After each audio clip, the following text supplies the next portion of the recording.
بص، هو انا عارف قائمه اللعيبه اللي جنسيتهم ظلمتهم كبيره شويه، ولكن لو فاكر اني هقول لك ان ماريو مانزوكيتش واحد منهم فاحب اقول لك انت صح. ولكن هنا في اختلاف، واللي هيسالني عن الاختلاف ده هقول له ان مانزوكيتش اخترع مبدا جديد في القائمه دي، وهو ان لو انت جنسيتك ظلمتك اوعى انت تظلمها. وطبعا المبدا ده اللي بيه قدر يقدم اعظم انجاز في تاريخ كرواتيا، واللي هو الوصول لوصافه كاس العالم 2018. وطبعا كل ده غير اضافاته اللي كان بيقدمها في كل فريق بيشارك معاه، وده اللي خلانا نشوف انه من اكتر اللعيبه اللي اتظلمت. واللي هيسالني ليه هقول له ان ده اللي هنعرفه في فيديو النهارده. منزوكيتش من مواليد كرواتيا سنه 86. بدايته بقى كانت في ناشئ نادي دينجنسن الالماني سنه 92، وده طبعا كان بسبب حرب الاستقلال الكرواتيه واللي تسببت في مغادره العائله لالمانيا. ولكن فتره الغياب عن الوطن ما طولتش، لانه في 96 رجع تاني لكرواتيا، واللي فيها كشافين نادي مارسوليا طلبوا انضمام الطفل صاحب الموهبه، وفعلا يتم انضمامه للنادي ويستمر في التدرج مع مراحل الناشئين لحد سنه 2003، السنه اللي فيها بعض الاشخاص من النادي اقترحوا تصعيد منزوكيتش للفريق الاول، ولكن البعض الاخر اقترح خروجه للاعاره عشان يكسب بعض الخبرات وياخد على الاجواء اللي بيها صعوده للفريق الاول. وفعلا مانزوكيتش انضم النادي سلوفونسكي بورد ويقضي معاهم الموسم. ولكن الغريب ان مانزوكيتش ما شاركش مع الفريق الاول في النادي ده ولا دقيقه. وطبعا النتيجه للكلام ده ان نادي مارسونيا مش بس يقرر عوده اللاعب، لا ده كمان يقرر تصعيده للفريق الاول. وفعلا موسم 2004 2005 يكون الاول لمانزوكيتش مع الفريق الاول. وطبعا كلنا عارفين ان مرحله انك تكون صاعد وتلاقي مكان في التشكيله الاساسيه دي بتبقى صعبه جدا. والحقيقه هكون بكذب عليك لو قلت لك ان اول ما تصعد ليه مكانه، لان على قد ما النادي مقتنع بيه كمهاجم قوي الا ان برضه النادي كان قلقان انه يخاطر باللاعب. ولكن كل ده اتنسى مع اول مشاركات مانزوكيتش، لانه اخذ على الاجواء بسهوله وقدر يشارك شبه اساسي، لدرجه انه شارك في 23 مباراه سجل فيهم 14 هدف. وطبعا النتيجه للتالق ده يجي نادي ان كي زغرب يطلب التعاقد مع اللاعب الصاعد اللي مكسر الدنيا، وفعلا يتم انضمامه وقدر معاهم موسمين 2005 2006 و2006 2007 على نفس الاداء. بالعكس ده كمان كان في نضوج في مستواه بشكل كبير، لدرجه انه على الرغم من انه بعض الاوقات كان بيلعب شادو سترايكر الا انه قدر يسجل 14 هدف في 51 مباراه. ولكن على الجانب الاخر مع نهايه موسم 2006 2007 يجي ارسنال يتعاقد مع ادوارد دي سيلفا المهاجم الاساسي لنادي دينامو زغرب، والنادي كان بيدور على مهاجم يحل محله، وده اللي خلاهم يعرضوا على نادي ان كي زغرب مليون ونص يورو مقابل التعاقد مع صاحب ال 21 عام. وفعلا تتم الصفقه، وموسم 2007 2008 يكون الاول له في احد انديه القمه في كرواتيا. وعلى الرغم من ان المفروض ان ده يكون بيشكل ضغط كبير على مانزوكيتش، ولكن لتاني مره مانزوكيتش يفوق التوقعات، لدرجه انه شارك في الموسم ده في 40 مباراه سجل فيهم 15 هدف وصنع 12،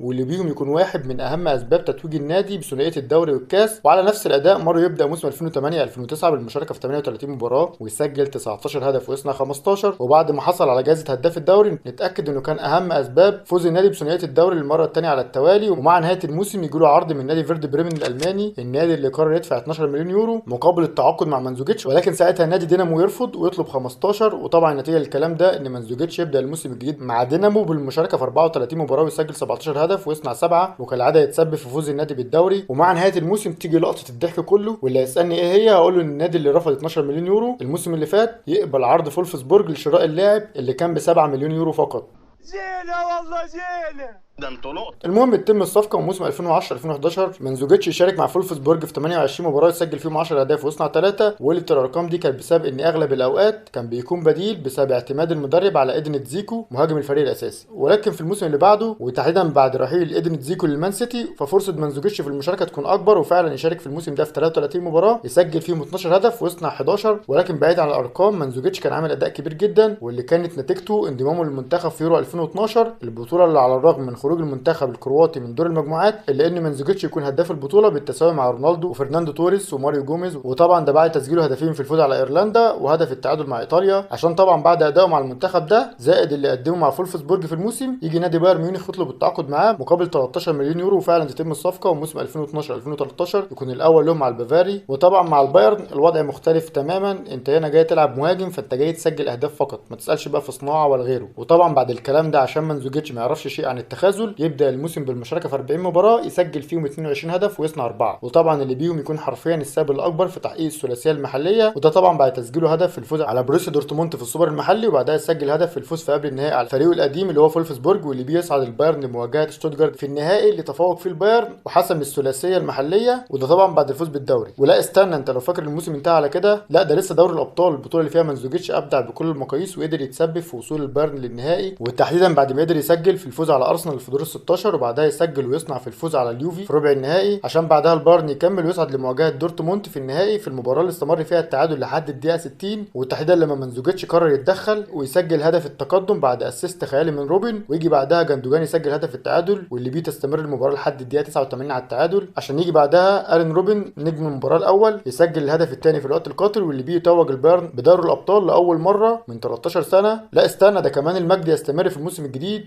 الموسم اللي فيه مانزوكيتش شارك في 48 مباراه وسجل 26 هدف وصنع 10، والبايرن ساعتها بدا بالتتويج بالسوبر الاوروبي بعد الفوز على تشيلسي بركلات الترجيح، وبعدها يكمل ويتوج بكاس العالم للانديه بعد الفوز على الرجاء بثنائيه في احد اعظم المواسم في تاريخ الرجاء، ولكن بعدها البايرن يخسر السوبر المحلي ضد دورتموند، وده اللي يخلي بايرن ميونخ يكمل ويفوز بالدوري والكاس ومانزوكيتش يكون تاني هدافين الدوري بعد ليفاندوفسكي. ولكن في نهايه الموسم وعلى غير المتوقع يطلع مانزوكيتش بتصريح بانه عايز يمشي من البايرن لان اسلوب جوارديولا مش متناسب معاه، وطبعا الكلام ده مع قدوم ليفاندوفسكي سهل عليه الرحيل، عشان يجي بعدها اتلتيكو مدريد يقرر يدفع 22 مليون يورو مقابل التعاقد مع افضل لاعب كرواتي اخر سنتين، بالاضافه انه احد افضل مهاجمين العالم في الوقت الحالي، وفعلا يتم انضمامه موسم 2014 2015 يكون الاول له معاهم، الموسم اللي فيه على الرغم من طريقه سيميوني الدفاعيه الا ان مانزوكيتش قدر يسجل 20 هدف ويصنع 5، وده كله في 43 مباراه، ودي بقى الارقام. اما بقى الاداء فاحب اقول لك ان البدايه كانت تسجيله هدف في الفوز على الريال في مباراه السوبر واللي بيه يتوج اتلتيكو مدريد بالسوبر المحلي لاول مره من 20 سنه والثاني في تاريخ النادي، بالاضافه انه كان اخر مره فاز فيها اتلتيكو بالسوبر الى الان، عشان بعدها استمر لحد نهايه الموسم وتحديدا بعد عرض اليوفي اللي قرر يدفع ما يقرب من 19 مليون يورو مقابل التعاقد مع صاحب ال 29 عام، وفعلا تتم الصفقه وموسم 2015 2016 يكون الاول له مع السيده العجوز، الموسم اللي فيه مانزوكيتش بدأوا بمباراه السوبر ضد لاتسيو في المباراه اللي استمر فيها التعادل لحد الدقيقه 59 وتحديدا بعد ما مانزوكيتش يقرر يتدخل ويسجل هدف التقدم، وبعدها ديبالا يسجل هدف التاكيد على الفوز باللقب الاول لمانزوكيتش مع اليوفي، وبعدها يكمل الموسم بالمشاركه في 36 مباراه، وعلى الرغم من اصاباته اللي كانت سبب في غيابه 3 شهور تقريبا الا انه قدر يسجل 13 هدف ويصنع 3، واليوفي يكون واحد من اهم اسباب تتويج اليوفي بثنائيه الدوري والكاس. ولكن لو انت شايف ان دي عظمه فاحب اقول لك ان العظمه كلها كانت في الموسم اللي بعده، واللي هيسالني ازاي هقول له ان مانزوكيتش شارك في الموسم ده في 50 مباراه سجل 11 هدف وصنع 7، وقله الارقام دي كانت بسبب خطه أليجري اللي فيها توظيف مانزوكيتش كان جناح، وده طبعا بيتطلب معدلات جري غير طبيعيه، والموضوع ده هيكون صعب جدا على لاعب تجاوز 30 عام، ولكن الكلام ده ما ينفعش مع مانزوكيتش اللي كان عامل موسم من اعظم المواسم في تاريخه، واللي بيها مش بس اليوفي يتوج بالدوري والكاس، لا ده كمان يتسبب في وصول اليوفي لنهائي دوري الابطال، وتحديدا بعد ما قدر يسجل في الفوز على اشبيليه وبعدها يصنع في الفوز على برشلونه في دور الثمانيه، واللي بيها يستمر اليوفي لحد مواجهه موناكو في قبل النهائي في المواجهه اللي انتهت ب 4-1 بمجموع المباراتين، ومانزوكيتش كان سجل هدف فيهم عشان بعدها اليوفي يصعد لمواجهه ريال مدريد في المباراه اللي كانت صعبه جدا مع اختلاف حاله الفريقين واللي فيها التوقعات كانت اقرب لمدريد، وفعلا لحد الدقيقه 20 المتوقع يحصل ورونالدو يسجل الهدف الاول، ولكن بعدها بسبع دقائق فقط يجي مانزوكيتش يسجل الهدف من اعظم الاهداف في تاريخ دوري الابطال ويتعادل، ولكن بعدها ثلاثيه كاسيميرو وكريستيانو واسانسيو يهدي البطوله للريال، ولكن ساعتها هدف مانزوكيتش يكون الافضل في دوري الابطال، عشان بعدها مانزوكيتش يكمل على العظمه ويبدا موسم 2017 2018 بالمشاركه في 43 مباراه ويسجل 10 اهداف ويصنع 3، واللي بيهم يكون واحد من اسباب فوز اليوفي بثنائيه الدوري والكاس، وبعدها ومع نهايه الموسم تجي له السدعه للمنتخب في كاس العالم، البطوله اللي فيها مش مانزوكيتش لا كرواتيا كلها عملت اداء خيالي وقدروا يقدموا اداء بيه يكسبوا احترام العالم كله، ولكن لو اتكلمنا عن مانزوكيتش في البطوله فاحب اقول لك انه بدا مشواره بتسجيل هدف التعادل مع الدنمارك في دور 16 واللي بيه المباراه تروح لركلات الترجيح وكرواتيا يصعد لمواجهه روسيا، وبرده مانزوكيتش يصنع هدف التعادل واللي بيه ايه المباراه تروح لركلات الترجيح، وبرده كرواتيا يكسب ويصعد لمواجهه انجلترا في قبل النهائي في المباراه اللي استمر فيها التعادل لحد ايه لا كفايه كده المره دي لحد الوصول لاكسترا تايم، لان مانزوكيتش اتدخل بدري المره دي وقدر يسجل هدف الفوز في الوقت القاتل واللي بيه كرواتيا تحقق معجزه الصعود للنهائي، واللي فيه كرواتيا هتواجه فرنسا، ولكن طبعا مع الفروق الفنيه والبدنيه واللي بيها كرواتيا كان لعب 3 اكسترا تايم في البطوله، وده معناه انه لعب مباراه كامله زياده عن فرنسا، والنتيجه للكلام ده ان مانزوكيتش يبدا المباراه بالتسجيل في نفسه وينهي المباراه بالتسجيل على فرنسا، واللي بتنتهي المباراه بفوز فرنسا برباعيه ويتوج بطلا على حساب كرواتيا في وقت عصيب جدا، واللي بيه مانزوكيتش يقرر الاعتزال دوليا عشان بعد خيبه الامل دي مانزوكيتش يرجع يبدا الموسم الجديد بالمشاركه في 33 مباراه ويسجل 10 اهداف ويصنع 5، وقله الارقام دي كانت بسبب اصاباته العضليه اللي تسببت في غيابه ما يقرب من 3 شهور، وده اللي خلاه ما يكونش ليه دور كبير في تتويج اليوفي بثنائيه الدوري والكاس، ولكن الوضع اتغير جدا في الموسم اللي بعده وتحديدا بعد وصول المدرب الجديد اللي هو كان ساري، المدرب اللي خلى مانزوكيتش على الدكه لحد نهايه الدور الاول وما يكونش شارك ولا دقيقه، والنتيجه للكلام ده انه يقرر قبول عرض الدحيل القطري وفعلا يقضي معاهم باقي الموسم بالمشاركه في 7 مباريات ويسجل هدف وحيد، وده اللي يخليه ما يكونش من اسباب فوز الدحيل بالدوري القطري القطري، ومع نهايه الموسم يقعد بدون نادي لحد نهايه الدور الاول، وبعدها انهالت عليه العروض من تركيا وانجلترا والمانيا، ولكن هو اختار الانضمام للميلان وفعلا شارك معاهم في الدور الثاني في 11 مباراه، ولكن ما يسجلش ولا يصنع، وده طبعا بسبب كثره الاصابات العضليه، بسبب انه وصل لسن 35، وده اللي خلاه مع نهايه الموسم يقرر الاعتزال بعد ما قدم مسيره تستحق تكون اسطوريه بالنسبه لوضع المنشا. وده اللي ياخدنا الارقام مع الانديه، واللي تتمثل في المشاركه في 507 مباراه وتسجيل 197 هدف وصناعه 85، واللي فاز فيهم بالدوري الايطالي 5 مرات والكرواتي 3 مرات والالماني مرتين والقطري مره، وفاز بالكاس المحلي الايطالي 3 مرات والالماني والكرواتي مرتين، ده غير طبعا السوبر المحلي اللي فاز فيه مرتين في ايطاليا ومره في المانيا واسبانيا مع اتلتيكو مدريد. وطبعا لو اتكلمنا عن اهم بطولاته مع الانديه فبالتاكيد هيكون فوزه بدوري الابطال والسوبر الاوروبي بالاضافه لكاس العالم للانديه مع بايرن ميونخ، وده طبعا مع الانديه. اما بقى لو رحنا لمشاركاته مع مراحل المنتخب، واللي تتمثل في المشاركه في 109 مباراه وتسجيل 38 هدف وصناعه اكتر من 9 اهداف، وطبعا لا ينسى انجازه التاريخي وهو وصوله لوصافه كاس العالم 2018، واللي يعد الانجاز الاعظم في تاريخ الكروات. وبس يا سيدي، وبكده نكون وصلنا لنهايه الفيديو. طبعا لو عجبك الفيديو ما تنساش تعمل لايك وتقول لنا بقى تحب نتكلم عن مين الفيديو الجاي. سلام.